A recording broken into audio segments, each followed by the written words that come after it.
This talk is entitled Ek is Poison, subtitled The True History of Eckankar. Now, a few years ago, Ariza, a regional spiritual aid, a senior member of the Eckankar cult,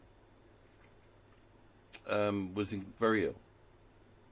And he made a plea to the so-called Inner Master, Harold John Klemp. The Inner Master is described in the Assassin's Talk, which is out about this time. So he made a plea to Mr. Klemp to be released from his illness. And with that hope in mind, that happy hope, he attended the moments that he expected the illness to stop. Well, something did happen at that moment, but something entirely different, and that was that he became incredibly ill. Whereas before he'd been tormented by sickness and disease, now he was rabid with disease. Now that's a very interesting story, but to anyone who knows anything about the operations of Satan's army, it will come as no surprise. That's because if you, as an officer of Satan, go to the boss and complain, "Hey, Mr. Satan, I'm really not very happy. I've done all these things for you, and I'm very, very sick, and what's going on? I want to be released from the sickness. I want to be running around, doing my job." Well, of course, the response of Satan to anyone who understands these things will be fury at the disobedience and impotence of the satanic officer who dares to challenge the way he's been treated. And that is the attitude of Harold John Klemp, and, by the way, of the departed spirit, the demonic spirit now, who is actually running Eckankar, Paul Twitchell. Because if you challenge them in the inner world about the way they're treating you, you can expect trouble. You can expect a ferocious response, and you're not going to get any better. You're not going to get any relief. You're going to get much worse. The attitude is if you're suffering, tough. Anyway, coming now to the subject of the talk, Egg is Poison.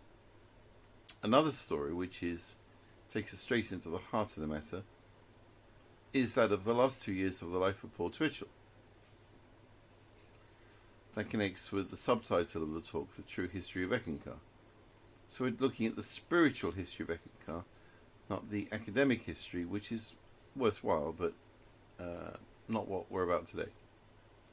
So, in Portugal, in the middle of 1970, Paul Twitchell was at a seminar, an Eckankar seminar, where he was offered a glass of lemonade, famous story, and he knew, because he had psychic insight, that that glass of lemonade was poisoned with acid. This acid would burn his insides. It could kill him.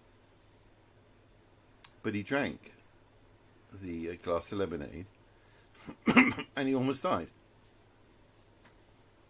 It basically destroyed him as a force for the rest of 1970 and for 1971 as a physical person. And his heart gave out finally in September 1970 in Cincinnati at a seminar with no succession planned, even though he said there was always going to be a succession in a long history of Masters of Eckankar. Another little story that he told, which isn't true. So, the real questions here are not, "Oh, isn't that terrible? Mr. Twitchell got poisoned." No, the real questions are why he got poisoned, and the most important question of all, why he drank the glass of lemonade. Because, if you know anything about Paul Twitchell, and we've tried to explain the sort of person he actually is, it's unsurprising that someone would try to kill him. There were a number of attempts on his life from his early youth. But the real question is why, knowing that the drink would kill him, he drank it. Now, generally, members of Eckankar will say, well, he's the master, he's not going to be afraid of a little glass of lemonade. But this really is not this point, because this glass of lemonade contained acid that could kill him. So, you really got to ask that question. Now, if you think about it, it's all related to karma.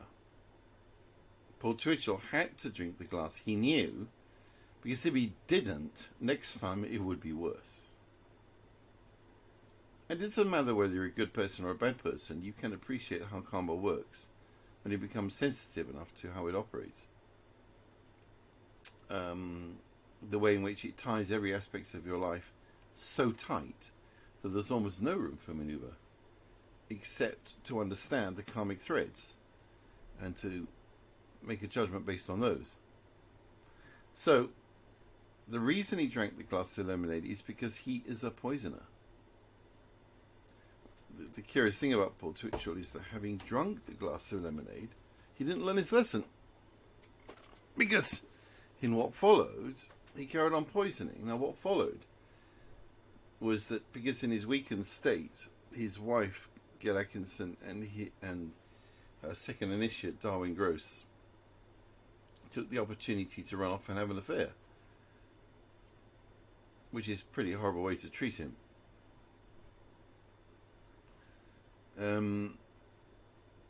And he did nothing about it whatsoever at the time. But look at what he did later to Darwin Gross.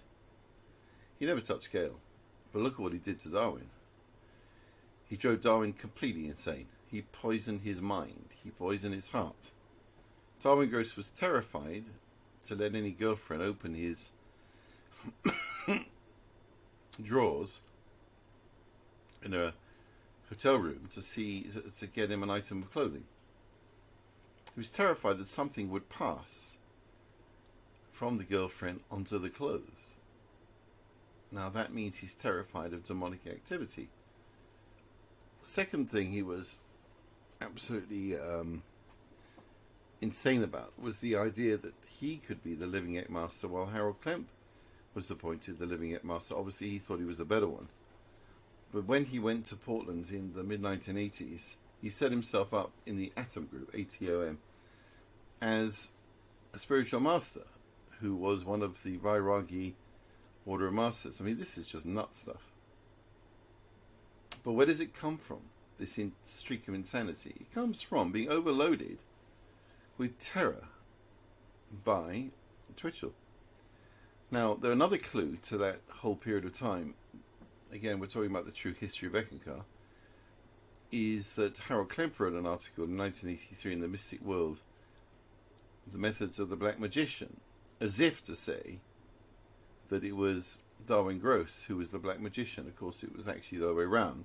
It's Harold Klemp who is far more capable as a black magician, and far more lethal, and completely cold. Darwin Gross was more of an emotional character who just needed a lot of attention.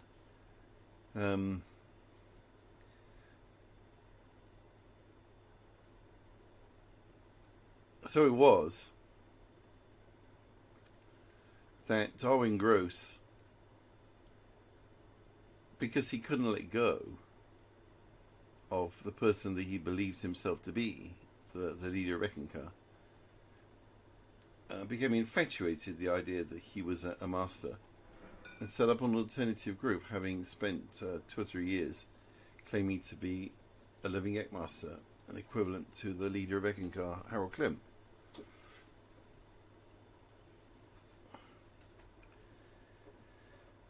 So his mind and his spirit and his emotions were truly poisoned.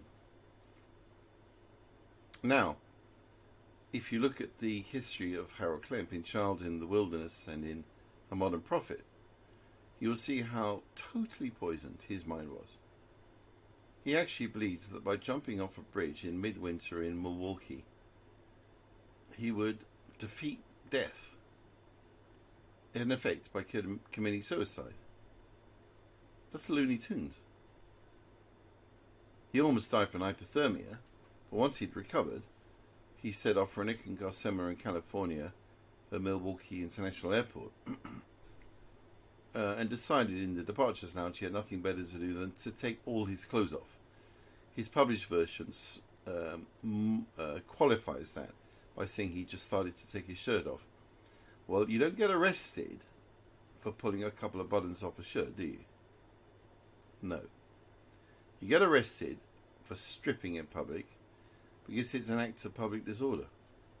And he was duly, Klemp was duly detained, taken to criminal court, sentenced and sent to a psychiatric facility in what was then Milwaukee County Hospital.